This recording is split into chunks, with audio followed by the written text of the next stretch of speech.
برادران اہل سنت والجماعت، ہمارا ملک پاکستان جن حالات میں گزر رہا ہے، اتفاق اور اتحاد ہر زمانے میں ضروری رہا ہے، لیکن اس زمانے میں مسلمانوں کا اتفاق اور اتحاد اور آپس میں مل جل کر رہنا بہت ہی زیادہ ضروری ہے۔ لیکن کچھ ایسے لوگ ہوتے ہیں جو مسلمانوں کے اتفاق اور اتحاد کو ایک آنکھ سے دیکھ بھی نہیں سکتے، اس لیے بہاری کے علاقہ میں باوجود اس کے کہ بالکل پرسکون ماحول تھا، بعض لوگوں نے ایسے پمفلٹ تقسیم کرنے شروع کر دیے تاکہ اہل سنت والجماعت کے خلاف پروپیگنڈا ہو اور مسلمان ایک دوسرے سے لڑنا شروع کر دیں۔ اس میں پہلی بات یہ یاد رکھے کہ کسی کے بارے میں کوئی عقیدہ جو ہوتا ہے وہ اس کے اپنے اقرار سے ثابت ہوتا ہے، کسی کے الزام سے ثابت نہیں ہوا کرتا۔ چنانچہ بچوں کو ایمان مجمل یاد کرایا جاتا ہے، اور ایمان عقیدہ یہی ہوتا ہے اقرار باللسان و تصدیق بالقلب، جو انسان اپنے دل سے تصدیق کرے، زبان سے اقرار کرے، وہی اس کا عقیدہ ہوتا ہے۔ اگر کوئی اور آدمی کسی پر الزام لگا دے کہ اس کا عقیدہ یہ ہے اور وہ اس کو نہ مانے تو کوئی آدمی بھی اس کو اس کا عقیدہ کہنے کے لیے تیار نہیں۔ اس لیے اہل سنت والجماعت حضرات علماء دیوبند کی عقائد کی کتاب شرح عقائد نسبی ہے، جو ان کے تمام مدارس میں پڑھائی جاتی ہے، اور ان میں جو بعض نئی تفصیلات شروع ہوئی تو اس کے بارے میں المحدث اور المسند ہے، جس سے ان کے عقائد واضح ہے اور جن پر علماء حرمین شریفہ کی تصدیقات ہے۔ لیکن اس پمفلٹ اور رسالے میں علماء دیوبند پر صرف الزامات قائم کیے گئے۔ اب دیکھنے کی بات یہ ہے کہ یہ حضرات کون ہیں جن پر یہ الزامات قائم کیے گئے۔ ان میں شاہ اسماعیل شہید رحمۃ اللہ تعالی علیہ ہے، جن کی پیدائش 12 ربیع الثانی 1193 ہجری میں ہوئی، اور انہوں نے سکھوں کے ساتھ جہاد کیا، اور ان کی شہادت 24 ذیقعدہ سن 1246 مطابق 1831 عیسوی میں ہوئی۔ اب یہ انگریزوں کے خلاف جہاد اور سکھوں کے خلاف جہاد کا ہراول دستہ تھے، اور سب سے پہلے انہوں نے جہاد کی بنیاد رکھی۔ اس کے بعد اس جہاد میں شریک ہونے والے انگریزوں سے جہاد کرنے والے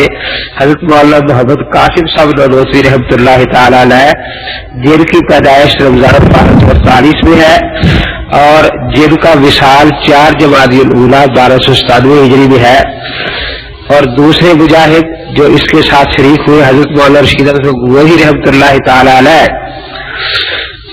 جنہوں نے رمضان مبارک میں شاملی کے مقام پر انگریزوں کے خلاف جہاد کیا مئی 1857 میں۔ تو ان حضرات کے خلاف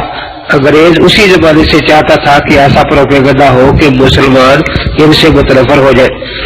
مولانا خلیل صاحب رحمۃ اللہ علیہ ان کے معتمد خاص ہے، تو ان حضرات کو سب سے پہلے سامنے رکھا گیا اور ان پر اعتراضات کیے گئے کہ گویا یہ معاذ اللہ اور اللہ کے رسول کی توہین کرنے والے ہیں، حالانکہ یہ وہ حضرات ہیں، تاریخی طور پر یہ حقیقت ثابت ہے کہ جو نے اپنے خون کا آخری قطرہ بھی اللہ کی توحید اور نبی پاک کی رسالت اور عظمت کے لیے وقف کر رکھا تھا، اور وہ صرف زبانی باتیں کرنے والے تھے بلکہ عملی طور پر میدان جہاد میں شریک ہوئے، اور انگریز جو تھا وہ ان کے خلاف رہا، اور انگریز کے دور میں یہ اور ان کے ساتھی جیلوں میں رہے، اور 100 سالہ دور میں انگریز نے ان کو پریشان کیا، ملک میں بھی یہ قید رہے اور ملک سے باہر بھی قید رہے۔ لیکن آپ ساری رات نماز پڑھے، کسی کافر کے سر میں درد بھی نہیں ہوتا، سارا دن روزہ رکھے، کسی کافر کی نکسیر بھی نہیں پھوٹتی، کافر ہمیشہ مسئلہ جہاد سے پریشان ہوتا ہے۔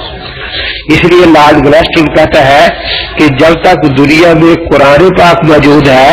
اور قرآن پاک میں جہاد کا مسئلہ ہے، میں کبھی ٹھنڈی نیند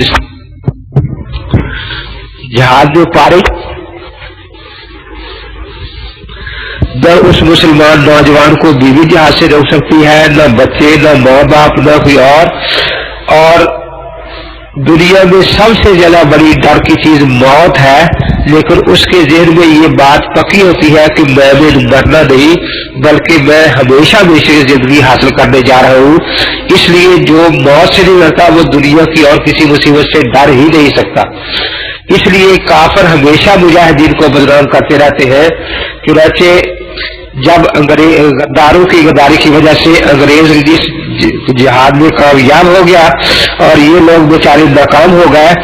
تو جہاد سے وہ پھر بھی بہت زیادہ خائف تھا، اس لیے اس نے تلاش کیا کہ کوئی ایسی آدمی ملے جو ان مجاہدین کو بدنام کر دے۔ اس سلسلے میں مولوی احمد رضا صاحب بریلوی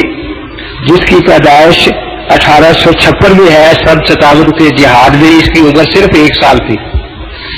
جس نے حضرت شہید رحمۃ اللہ علیہ کو دیکھا اور مولانا دانوسی رحمۃ اللہ تعالی علیہ کے بھی آخری سال تھے جب یہ شخص پیدا ہوا، تو اس لیے اس آدمی کو خریدا گیا کہ تو مجاہدین کو بدنام کر۔ اس نے 1324 ہجری میں ایک فتویٰ مرتب کیا اور شاہ شہید رحمۃ اللہ تعالی علیہ پر پہلے اس نے 4 کتابیں لکھی۔ شاہ شہید رحمۃ اللہ تعالی علیہ کو کافر قرار دینے کے لیے، اس کو برا بھلا اور بدنام کرنے کے لیے، اسی کے ساتھ پھر ان کے ساتھیوں مولانا دانوسی اور مولانا گگوئی کے خلاف بھی کتابیں لکھنی شروع کر دی۔ چنانچہ اس نے شاہ شہید رحمۃ اللہ علیہ کی وفات کے تقریباً 67 سال بعد پہلا رسالہ لکھا، جس میں شاہ صاحب کے بارے میں لکھا کہ یہ شخص گستاخ رسول تھا۔ حالانکہ شاہ اسماعیل شہید رحمۃ اللہ تعالی علیہ ان کی جو کتاب تقویۃ الایمان ہے وہ ان کی زندگی میں اتنی مشہور ہو چکی تھی کہ ہر جگہ پہنچ چکی تھی، تو ان کی زندگی میں کسی سنی عالم نے یہ بات نہیں لکھی کہ یہ شخص گستاخ خدا ہے یا اس کتاب میں خدا کے شان رسول کی شان میں گستاخیاں ہے، بلکہ ان کے وفات پانے کے بعد اس زمانے میں چونکہ جہاد زوروں پر تھا، اس لیے یہ انگریز کے ایجنٹ ڈرتے تھے کہ اگر آج ہم نے مجاہدین کے خلاف کوئی بات کی تو پھر ہمارا پیا پاچا کر دیا جائے گا اور ہم دنیا میں کھانے کے قابل بھی نہیں رہیں گے، رہنے کے قابل بھی نہیں رہیں گے۔ اس لیے اس وقت تو یہ دب کے بیٹھے رہے، لیکن جب قسمت کی بات تھی تلکل ایام نداولھا بین الناس کہ مسلمانوں کو شکست ہوئی، اب مجاہدین کی پکڑ دھکڑ شروع ہوئی، کسی کو کالے پانی بھیجا جا رہا ہے، کسی کو پھانسی کی سزا دی جا رہی ہے۔ اس وقت یہ انگریز کے ایجنٹ اٹھے اور ان کی شہادت کے بعد ان پر یہ الزامات لگانے شروع کیے۔ چنانچہ شاہ شہید رحمۃ اللہ علیہ کے بارے میں 4 کتابیں لکھی، الکوکبۃ الشہابیہ علی کفریات ابو الوہابیہ، سن سیوف الہدیہ علی بابا النجدیہ، سبحان الصبوح میں اس کو برا بھلا کہا، اس طرح عدالت العار میں اس کے خوب ہاتھ کپڑے اتارنے کی کوشش کی گئی۔ اور 1324 میں پھر شاہ شہید رحمۃ اللہ تعالی علیہ کے ساتھی جو انگریزوں کے ساتھ جہاد کرتے مولانا دانوسی رحمۃ اللہ علیہ اور مولانا گگوئی رحمۃ اللہ علیہ کے خلاف ایک فتویٰ مرتب کیا گیا، تو 1324 میں اس فتنے کی ابتدائی شخص نے شروع کی اور ان پر ایسے الزامات لگائے جن کا ان کے فرشتوں کو بھی کچھ تصور نہیں آ سکتا تھا۔ لیکن جب یہ الزامات لگے اور اس کی کسی آدمی نے سنی نہیں، پھر وہ حرمین شریف پر گیا اور وہاں جہاں ساری دنیا جا کر اپنے گناہوں سے توبہ کرتی ہے، یہ وہاں بھی جا کر جھوٹ بولتا رہا کہ علماء دیوبند کے یہ عقائد ہے، علماء دیوبند کے یہ عقائد ہے۔ یہ ٹھیک بات ہے کہ مرزا قادیانی نے بھی جھوٹ بولے، لیکن قادیہ میں بیٹھ کر پنڈت ثوابی زیادہ جھوٹ بولے، دہلی میں بیٹھ کر پنڈت شہزادہ نے جھوٹ بولے، ہوشیارپور میں بیٹھ کر، لیکن مکہ اور مدینہ میں جھوٹ بولنے کے لیے واقعتاً کسی اعلیٰ حضرت کی ضرورت تھی، کوئی ادنا ضرورت حضرت تو وہاں جا کے ایسا کام نہیں کر سکتا تھا۔ اس لیے جب یہ واپس آیا اور اس نے شور مچایا تو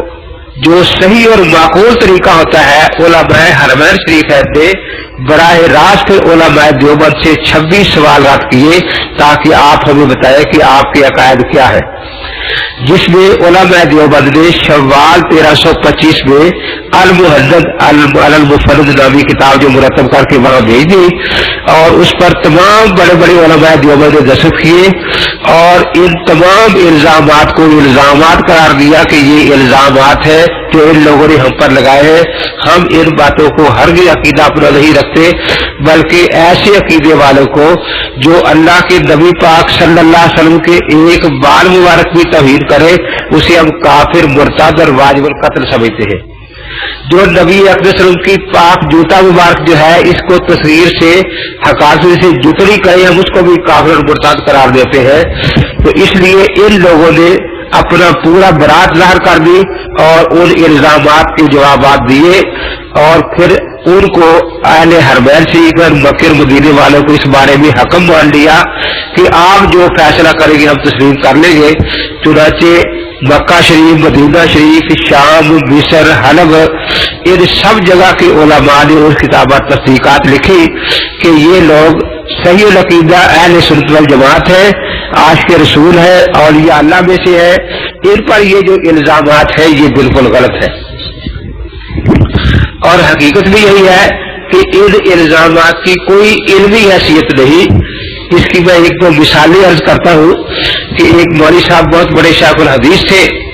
ان سے کوئی چودھری صاحب ناراض ہو گئے اور چاہتے تھے کہ ان کو یہاں سے نکال دے. تو لوگوں کو اکٹھا کیا کہ یہ شخص گستاخ رسول ہے. وہ کہنے لگے کہ ہم نے تو اس کی اتنے بات سنے ساری عمر، یہ تو ایک عاشق رسول آدمی ہے کہ نہیں میں آپ کو ابھی ثابت کر کے دیتا ہوں. اب سب بیٹھ گئے اور حضرت سے عرض کیا کہ حضرت ہم حاضر ہوئے ہیں، آپ ہمیں حضرت پاک کی احادیث سنائے اور اس کا ترجمہ تاکہ ہمارا ایمان تازہ ہو. حضرت جب حدیث پڑھی اور کالا کالا رسول اللہ کہا تو وہ چودھری کھڑا ہو گیا کہ دیکھو یہ کافر ہمارے نبی پاک کو کالا کہتا ہے. اور ایک دفعہ بھی کالا نہیں کہا، دو دفعہ کالا کالا کہا ہے. حالانکہ بات صاف ہے کہ آپ سے زیادہ حسین اللہ نے دنیا میں کسی کو بنایا ہی نہیں. اب اندازہ لگایا کہ شیخ الحدیث کے فرشتوں بیچاروں کو بھی یہ خبر نہیں تھی، لیکن اس پر ایسا الزام لگا دیا گیا. اب وہ صاف کہتا تھا کہ میں قسم کھاتا ہوں اس نے 2 مرتبہ ہمارے نبی کو کالا کہا ہے. جہاں جاتا تھا ان کے خلاف یہ باتیں کرتا تھا. اب اس کو الزام کہتے ہیں. اس طرح لکھنؤ میں ایک دفعہ مشاعرہ تھا اور حضرت امام حسین رضی اللہ تعالیٰ عنہ پر نظمیں پڑھی جا رہی تھی. تو ایک شاعر نے نظم پڑھی، پہلے شعر پڑھا، کان نبی کا گوہر یکتا حسین ہے، کہ حضرت حسین جو ہے نبی پاک کی کان جس سے موتی نکلتے ہیں ان کا یہ ایک ایسا ہیرا ہے در یکتا جس کی کوئی مثال نہیں. تو ایک 2-4 آدمی کھڑے ہو گئے کہ یہ کافر کہاں سے ہے، ہمارے نبی پاک کو یہ کانا کہہ رہا ہے. اب اندازہ لگایا کہ اس بیچارے کے فرشتوں کو بھی پتہ نہیں تھا. اس نے جلدی سے بدلا کہ یہ ان پڑھ لوگ کہاں سے آ گئے ہیں جو بات کو سمجھ چلی کہ کان جس سے سونا نکلتا ہے اس کو نہیں جانتے یہ. تو پھر اس نے اپنا شعر بدل لیا ڈرتے ہوئے کہ چونکہ سمندر سے بھی موتی نکلتے ہیں. اس نے کہا بحر نبی کا گوہر یکتا حسین ہے. اس لیے بھی وہ جوتیاں لے کر اسٹیج پر پہنچ چکے تھے کہ یہ آدمی ڈبل کافر ہے. پہلے ہمارے نبی پاک کو کانا کہا تھا، بہرا بھی کہا ہے. اب کوئی آدمی صحیح سے صحیح بات کو بگاڑنا چاہے تو اس کا دنیا کے پاس کوئی علاج نہیں. جامعہ خیر مدارس جب جلندھر سے یہاں آیا اور پہلا سال جلسہ ملتان میں تھا تو اشتہار چھپا اور 3 دن کا جلسہ تھا. مولانا جلدی فرما رہے تھے کہ چونکہ روزانہ بھی پھر اعلان اسپیکر ہوتے کہ آج فلاں والی صاحب کا بیان ہوگا، فلاں والی صاحب کا بیان ہوگا، تو آگے آگے ہمارا تانگا اعلان کرتا پھرتا تھا اور پیچھے بریلویوں نے تانگا لگایا تھا. اس شوق سے ہمارا تانگا چلا جاتا وہ اس میں آ جاتے اور کہتے کہ بھئی یہ جلسہ ہو رہا ہے، اشتہار پڑھ لیا ہے اور ان دیوبندیوں کو چندہ دیا کرو، یہ گستاخ ہے. دیکھو کیسی باتیں اشتہار میں لکھتے ہیں. تو اشتہار میں لکھا تھا نیچے کہ مستورات کے لیے پردہ کا خاص انتظام ہوگا کہ اگر عورتیں جلسہ سننا چاہے تو بھائی ان کے لیے پردہ کا انتظام ہے.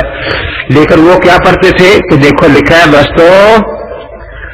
رات کے لیے پردہ کا خاص انتظام ہوگا. اب بیچارے اشتہار چھاپنے والے کے فرشتوں کو بھی پتہ نہیں تھا کہ ہمارے اشتہار کا یہ مطلب نکالا جائے گا. کہتے دیکھو بستوں کے لیے رات کے انتظام ہو رہے ہیں، بستوں بدماشوں کے لیے یہ ان کا جلسہ ہے جو بدیوں کا جلسہ ہے. تو جب انسان اس بات پر اتر آئے تو اس کا پھر اور کوئی حل نہیں ہوتا. یہی حال 100 سال سے بریلوی حضرات علماء دیوبند کی باتوں کے ساتھ کر رہے ہیں. جب آج سے 97 سال پہلے 1324-25 میں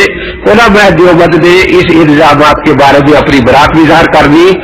علماء حرمین شریفین نے بات مان لی کہ یہ الزامات واقعی الزامات ہیں اور یہ لوگ صحیح العقیدہ اہل سنت والجماعت ہے، لیکن یہ حضرات آج بھی یہ الزامات پھیلا رہے ہیں. لیکن اللہ کے پاک پیغمبر حضرت محمد الرسول اللہ صلی اللہ علیہ وسلم کا ایک پاک ارشاد ہے کہ جو کسی دوسرے کو کافر کہے اگر وہ کافر نہ ہو تو کفر اسی پر لوٹ کر واپس آ جاتا ہے. اس حدیث میں مرزا مولوی احمد رضا کے بارے میں تو ہم نے بالکل یقینی آنکھوں سے دیکھ لیا کہ جو کفر انہوں نے اولیاء اللہ کے ذمہ لگانا چاہا تھا وہ کفر اسی پر لوٹ کر واپس آ گیا. چنانچہ مولوی احمد رضا نے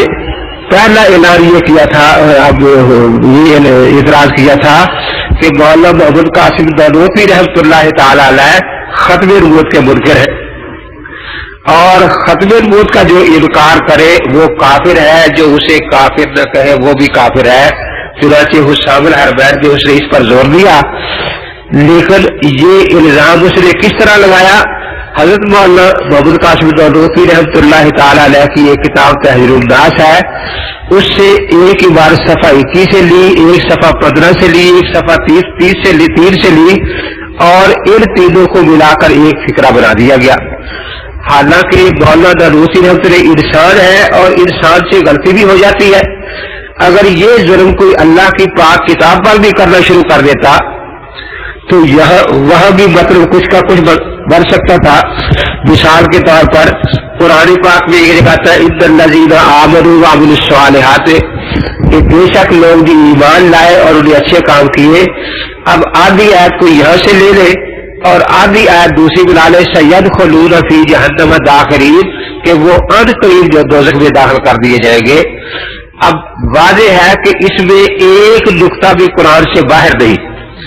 دونوں جگہ قرآن پاک کی آیت ہے لیکن ان دونوں کو ملا کر ایک کر دیا ہے. لیکن کوئی مسلمان اب اس کو قرآن کی آیت نہیں کہے گا اور اس سے جو مسئلہ نکل رہا ہے کوئی مسلمان اس کو قرآن کا مسئلہ کہنے کے لیے تیار نہیں. تو اگر یہ ضرور خدا کے پاک قرآن پر بھی کیا جائے تو وہاں بھی معنی بدلے جا سکتے ہیں. یہی کام مولوی احمد رضا نے مکہ مدینہ میں جا کر کیا اور 3 جگہ سے عبارت کاٹ کر پیش کی. حالانکہ وہاں جو صاف لکھا تھا صفحہ 10 پر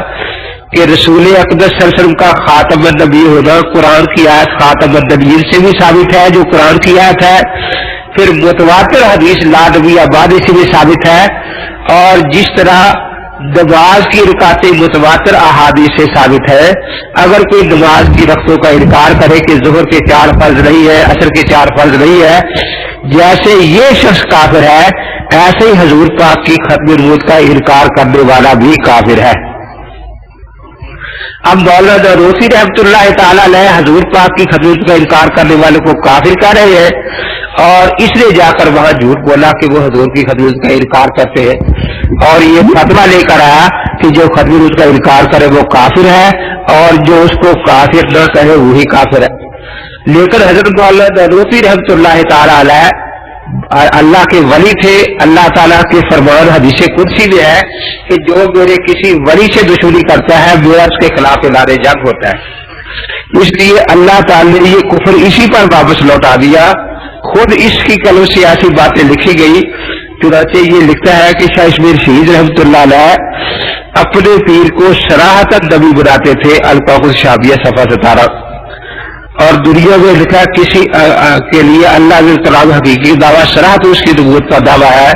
القاقص شعبیہ صفحہ 18. اللہ عز و جل سے کلام حقیقی مرسل نبوت بلکہ اس کے مراتب میں اعلیٰ مرتبہ ہے تو اس کا دعویٰ کرنے میں باضروریت دین یعنی نبی صلی اللہ علیہ وسلم کے خاتم النبی ہونے کا انکار ہے. القاقص شعبیہ صفحہ 18-19. پھر لکھتا ہے اس قول دفاق میں اس قائل بے باک نے صاف صاف تصریح کی کہ وہ علم میں انبیاء کے برابر ہمسر ہوتے ہیں. فرق اتنا ہے کہ انبیاء کو ظاہری وحی آتی ہے انہیں باطنی وہ انبیاء کی مدد معصوم ہوتے ہیں. اسی مرتبہ کا نام حکمت ہے. یہ کھلم کھلا غیر نبی کو نبی بنانا ہے اور نبی میں کیسا صاحب شیخ نبی. القوقبہ تو شہابیہ صفحہ 22 میں حاشیہ. ازاں جملہ یہ کہ اس لیے اللہ تعالیٰ سے نبی احکام شریعت دینے کا ادعا ہے اور یہ نبوت کا دعویٰ ہے امام البحقیہ کوفر اجماعی کا یہ خاص جزو ہے صفحہ 23 اور اپنے پیر رحمۃ اللہ کے سین کو نواب میر خان کے سواروں میں نوکری بیچارے پیر جہل اور شاطہ نو کے نبی بنایا البابا صفحہ 24 پیر جی کی مہر کا قطع اس محمد قرار دیا قطب پیر جی کے نام کے ساتھ صلی اللہ علیہ وسلم شروع کیا القبہ صفحہ 26 یہ عبارت میں شراحت ہے کہ اور مولوی احمد رضا نے اقرار کیا ہے کہ اسماعیل شہید اپنے پیر کو نبی مانتا تھا اور نبی بھی کیسا جو صاحب شریعت نبی ہو، یعنی گویا مرزائی تو مرزے کو غیر تشریعی نبی مانتے ہیں، لیکن اسماعیل شہید اپنے پیر کو صاحب شریعت نبی مانتا تھا مرزائی سے بھی آگے بڑھ کر، لیکن اس کے باوجود پھر لکھتا ہے کہ میں اسماعیل دہلوی کو کافر نہیں کرتا، بلکہ احتیاط اسی لیے ہے کہ اسے کافر نہ کہا جائے۔ اب حسام الحرمین کا جو فتویٰ وہ مقابل سے لایا تو اس میں صاف تھا کہ جو ختم نبوت کے منکر کو کافر نہ کہے وہ کافر ہے، چنانچہ وہ لایا ہوا فتویٰ مولانا شہید رحمۃ اللہ علیہ اور مولانا نوسی پر تو نہ لگا، لیکن مولوی احمد رضا کے کام آ گیا، اس لیے چونکہ یہ شاہ شہید کے بارے میں صراحتاً اقرار کر رہا ہے کہ شاہ شہید ختم نبوت کے منکر تھے اور وہ اپنے پیر کو عام نبی نہیں بلکہ صاحب شریعت نبی مانتے تھے، اس کے باوجود کہتا ہے کہ میں شاہ شہید رحمۃ اللہ علیہ کو کافر نہیں کہتا، تو اس سے ثابت ہو گیا کہ یہ اسی لائے ہوئے فتوے کے مطابق کافر ہے۔ اس لیے ہم حسام الحرمین کا وہ فتویٰ مولانا رضا کی خدمت میں یہ کہہ کر پیش کرتے ہیں عطایت و لقایت، اور آپ حضرات کو بھی ساتھ یہ تعین کر دینی چاہیے کہ حق بحق دار رسید، کہ جس کا حق تھا اس کو یہ حق پہنچ چکا ہے۔ اس کے بعد دوسرا الزام جو اس نے لگایا تھا وہ یہ تھا کہ مولانا گنگوہی رحمۃ اللہ تعالی علیہ یہ فرماتے ہیں کہ اللہ تبارک و تعالی جھوٹ بالفعل بھی بول سکتے ہیں، حالانکہ یہ بات قطعاً فتاوی رشیدیہ میں کہیں موجود نہیں ہے۔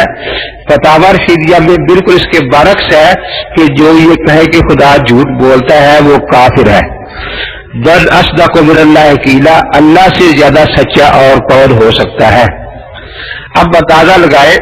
کہ مولانا ایسے آدمی کو کافر کہتے ہیں اور ابو رضا مکے میں بیٹھ کر مدینے میں بیٹھ کر ان کے ذمہ یہ جھوٹا الزام لگا رکھا ہے کہ وہ کہتا ہے کہ اللہ تعالیٰ بالفعل جھوٹ بولتے ہیں، حالانکہ یہ ایک ایسے جھوٹ ہے جیسا قرآن پاک بھی آتا ہے لقد کفر الذین قالوا ان اللہ هو المسیح ابن مریم، وہ لوگ کافر ہیں، اس میں کوئی شک نہیں جو مریم کے بیٹے مسیح کو اللہ سمجھتے ہیں۔ اب کوئی پادری لقد کفر الذین کے لفظ اتار دے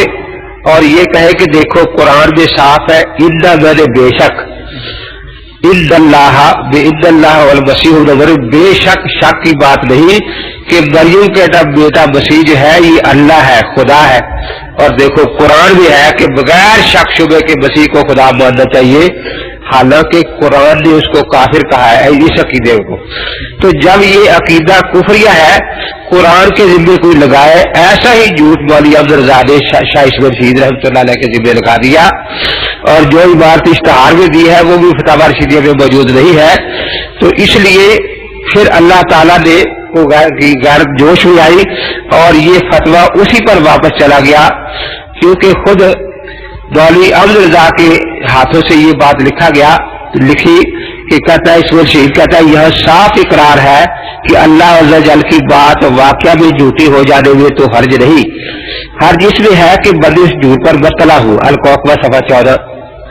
اس میں صاف تصریح ہے کہ جو کچھ آدمی اپنے لیے کر سکتا ہے وہ سب خدا کی پاک ذات پر بھی روا ہے، جس میں کھانا پینا سونا پخانا پھرنا پیشاب کرنا چلنا ڈوبنا مرنا سب کچھ داخل ہے۔ اس قول خبیث کے کفریات حد شمار سے خارج ہے۔ القوقبہ صفحہ 15 یہاں اقرار کر رہا ہے کہ اب ولی اسماعیل شہید کا عقیدہ یہ ہے کہ خدا کھاتا بھی ہے پیتا بھی ہے سوتا بھی ہے پخانا بھی پھرتا ہے پیشاب بھی کرتا ہے چلتا بھی ہے ڈوب کر ہے اور مر بھی سکتا ہے۔ ہے کہ اللہ عز و جل ہر نقص اور عیب سے آلودہ ہے، یہ اس کا عقیدہ ہے۔ پھر اس کے بعد لکھتا ہے کہ جن چیزوں کی نفی سے اللہ کی مدح کی جاتی ہے سب باتیں اللہ جل کے ہو سکتی ہے، ورنہ تعریف نہ ہوتی، سونا اونگنا بیٹھنا یہ سب باتیں اس میں پائی جاتی ہے۔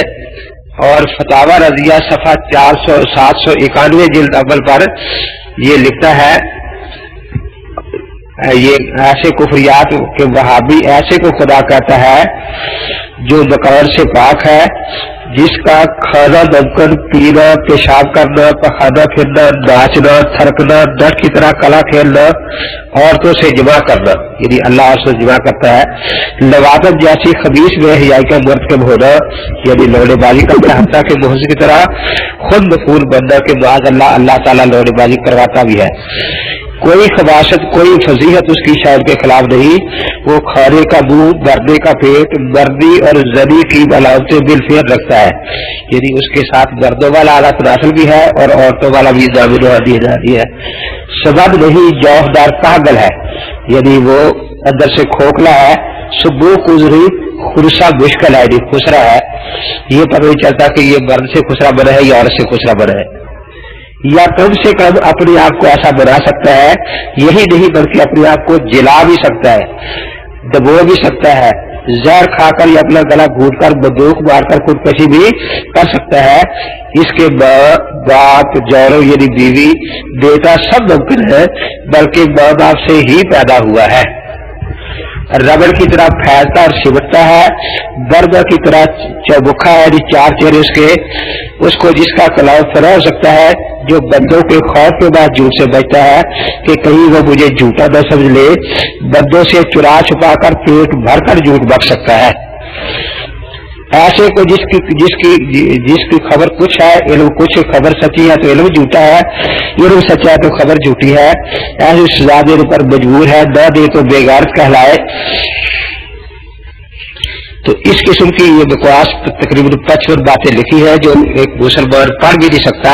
چنانچہ ایک عدالت میں جب میں نے جج صاحب کو یہ بات سنانی شروع کی تو جج صاحب نے کہا کہ یہ میں دیکھ کر لکھ لیتا ہوں کہ دروازے پر جو چپڑاسی کھڑا ہے وہ عیسائی ہے، وہ گھر جا کر کیا کہے گا کہ مسلمانوں کی کتابوں میں ایسی باتیں کیا ہے۔ یہاں صاف یہ اقرار کر رہا ہے کہ یہ عقیدے اسماعیل شہید کے ہیں، لیکن اس کے بعد یہ کہتا ہے کہ اسماعیل شہید کو کافر کہنا جائز نہیں، کیونکہ ہمیں اہل لا الہ الا اللہ کی تکفیر سے منع کیا گیا ہے اور کہا گیا ہے کہ اگر ایک عبارت میں 100 احتمال بھی ہو اور 99 احتمال کفر کے ہو، ایک ایمان کا ہو تو پھر بھی اس کو مسلمان کہنا چاہیے۔ میں نے عدالت میں بریلوی سے سوال پوچھا تھا کہ یہ جو اللہ کے بارے میں کہا کہ معاذ اللہ وہ مفعول بھی ہے، لوڑے بازی کرواتا بھی ہے،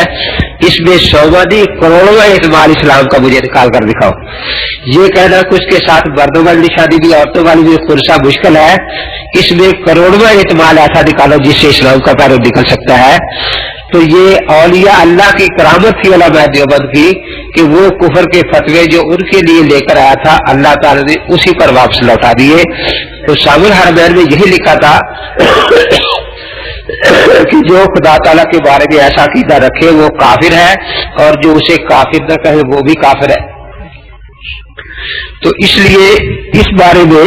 جو اشتہار والے نے پہلا حوالہ دیا ہے وہ یہ ہے کہ اللہ تعالیٰ جھوٹ بول سکتا فتاوی رشیدیہ، حالانکہ میں نے بتایا کہ یہ بات غلط ہے اور وہاں تو کفر لکھا ہے جو خدا کو جھوٹا کہے۔ البتہ مولوی احمد رضا کا اقرار میں نے سنا دیا کہ وہ کہتا ہے کہ اسماعیل شہید جو ہے وہ خدا کے بارے میں سارے عیب مانتا ہے، لیکن اس کے باوجود بھی کہتا ہے کہ اس کو کافر کرنا نہیں چاہیے کیونکہ اس کے ان عقیدوں میں اسلام کا پہلو بھی چھپا ہوا موجود ہے جو احمد رضا کو نظر آیا ہے اور کسی مسلمان کو آج تک نظر نہیں آیا، نہ کوئی مسلمان نکال سکتا ہے۔ اس کے بعد ہے کہ اللہ کو پہلے سے کسی بات کا علم نہیں ہوتا۔ نعوذ باللہ تفسیر بلغت الحیران، تفسیر بلغت الحیران کی صفحہ 179 کا حوالہ دیا ہے، صفحہ اس میں لکھا، لیکن وہاں یہ لکھا ہے کہ یہ معطلہ کا عقیدہ ہے، تو کسی اور کا عقیدہ اٹھا کر ہمارے ذمہ لگا دیا گیا۔ قصیدہ دنیا ہماری کتاب ہی نہیں۔ اس کے بعد لکھا کہ شیطان کا علم فخر دو عالم سے زیادہ ہے، نعوذ باللہ، اس پر براہین قاطعہ کا نام لکھا ہے، لیکن اصل بات یہ ہے کہ یہ بات بریلوی کتاب انوار ساتیہ میں لکھی ہے کہ ہم تو ہر جگہ حضور پاک کا حاضر ناظر ہونا محفل پاک ناپاک میں نہیں مانتے، لیکن شیطان کا ہر پاک ناپاک محل میں موجود ہونا یہ سب کے یہاں پیدا ہوا ہے۔ تو اس سے یہ عقیدہ بریلویوں کا ہے، اور ہماری عبدالسمیع کا مولانا نے تو صرف اس کا آگے رد کیا ہے اور یہ کہا ہے کہ ایسے قیاسات سے مسئلے ثابت نہیں ہوا کرتے۔ اگر یہ شیطان کو حاضر ناظر مانتا ہے بریلوی تو پھر یہ کہتا ہے کہ حضور پاک چونکہ زیادہ افضل ہے تو وہ بھی حاضر ناظر ہونے چاہیے۔ تو مولانا لکھا ہے کہ پھر مولوی عبدالسمیع کم سے کم مسلمان اپنے آپ کو کہتا ہے اور مسلمان شیطان سے افضل ہوتا ہے، تو پھر یہ مولوی عبدالسمیع بھی تو ہر جگہ حاضر ناظر ہونا چاہیے۔ تو اس لیے مولانا تو اس کا رد کر رہے ہیں، اور ان لوگوں نے معاذ اللہ حضور پاک کے لیے ایسے عقیدے ثابت کرنے کے لیے آپ کی مثالیں شیطان کے ساتھ تھی، گدھوں کے ساتھ تھی، بچوں کے ساتھ دی۔ اس لیے ہمارے علماء ایسے ان کے جواب میں بتواتا ہوئے تو انہوں نے پھر اپنے عقیدوں کو ہمارے علماء کے الزام کے طور پر لگا دیا۔ اصل جیسا میں پہلے عرض کر چکا ہوں کہ جب انہوں نے یہ عقیدہ گھڑا کہ اللہ کے رسول بھی خدا کی طرح ہر جگہ حاضر ناظر ہے، اور یہ ثابت کرنے کے لیے پھر معاذ اللہ حضور پاک کو شیطان سے تشبیہ دینے کی کوشش کی گئی، اس طرح انہوں نے حضور پاک کو عالم الغیب کہنا شروع کر دیا۔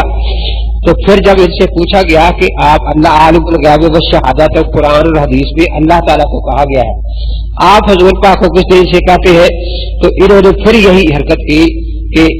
بعض غیب کی باتیں تو جانوروں کو بھی ہوتی ہے، چنانچہ اب اعلیٰ حضرت نے اپنے ملفوظات میں لکھا 4 جلد میں کہ ایک بادشاہ ایک بزرگ کو ملنے گیا اور اس بزرگ کے سامنے بہت سے سیب رکھے ہوئے تھے، پھر بھی ایک بہت بڑا خوبصورت سیب تھا۔ تو بادشاہ نے دل میں کہا کہ اگر یہ بزرگ اپنے ہاتھ سے اٹھا کر یہ سیب مجھے دے تو پھر میں سمجھوں گا یہ ولی اللہ ہے۔ تو اس بزرگ نے اپنے ہاتھ میں سیب اٹھایا اور سیب اٹھا کر کہنے لگے کہ ہم مصر میں گئے تھے، وہاں ہم نے ایک گدھا دیکھا جس کو کشف ہوتا تھا اور وہ غیب کی باتیں بتاتا تھا، اس کا مالک کسی کے جولی میں کوئی چیز ڈال دیتا تھا، گدھے کی آنکھیں بندھی ہوئی تھی، پھر اس سے کہتا تھا کہ کس کے پاس یہ چیز ہے، گدھا اس کے سامنے جا کر سر جھکا دیتا تھا، اور یہ کہتے ہوئے سیب بادشاہ کی طرف پکڑا دیا کہ اگر ہم بھی آپ کے دل کی بات جان لیں، غیب جان لیں، تو ہم اس گدھے جیسے تو ہو ہی جائیں گے نا۔ تو دیکھو احمد رضا نے خود ثابت کیا کہ اللہ والے گدھوں کو بھی عالم الغیب مانتے ہیں۔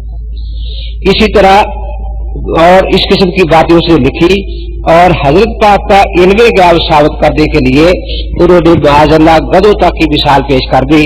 دیوانوں کی کہ ہر مومن جو ہے یؤمن بالغیب، آخر غیب کا علم ہوگا تو ایمان رکھے گا نا۔ اس لیے ہمارے علماء نے اس کو الزامی طور پر جواب دیا کہ جب بعض علم غیب تو گدھوں کے لیے بھی مانتا ہے اور بعض علم تو بچوں اور دیوانوں کے لیے بھی مانتا ہے، تو پھر تو نے رسول اللہ کی کیا تعریف کی؟ اب بجائے اس کے کہ اس کا جواب دیتا، اس نے خام کا یہ الزام بکے میں جا کر لگا دیا کہ یہ تو مولانا تھانوی کا اپنا عقیدہ ہے، حالانکہ مولانا نے اپنا عقیدہ اسی کتاب میں آگے چند سطر کے بعد لکھا ہے کہ وہ علوم جو لازم نبوت تھے حضور پاک کو بتمام عطا فرما دیے گئے تھے۔ فرمایا تھا کہ تمام علوم جو نبوت کے لیے لازم وہ آپ کو عطا فرما دیے گئے تھے، اور وہ علوم شرعی ہوتے ہیں۔ مثال کے طور پر یہ شرعی مسئلہ ہے کہ بکرا حلال ہے اور خنزیر حرام ہے، یہ نبی بتاتا ہے، اور اس مسئلے کے شرعی جاننے کے لیے یہ ضروری نہیں کہ یہ بھی آدمی کو پتا ہے تو کل خنزیر دنیا میں کتنے ہوئے اور کتنے ہوں گے، کل بکرے کتنے اور کتنے ہوں گے، وہ کہاں کہاں بڑے، مرنے کے بعد ان کے بال اور سب کچھ کہاں کہاں پہنچی، ان باتوں کا تعلق علم شریعت کا بھی علم نبوت کے ساتھ نہیں ہوتا۔ ہاں علوم نبوت آپ پر کامل کر دیے گئے، الیوم اکملت لکم دینکم واتممت علیکم نعمتی ورضیت لکم الاسلام دینا۔ اس لیے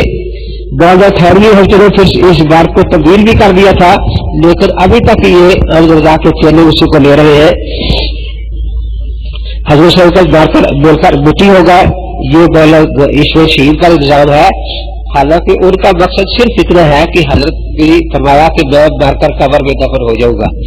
اور آپ کے قبر میں دفن ہونے کا کوئی کافر بھی انکار نہیں کر سکتا۔ مدینہ منورہ بھی آپ کا روضہ پر موجود ہے، اور مسلمان کافر یہ مانتے ہیں کہ حضرت پاک صلی اللہ تعالی وسلم روضہ پاک میں مدفون ہے، اس لیے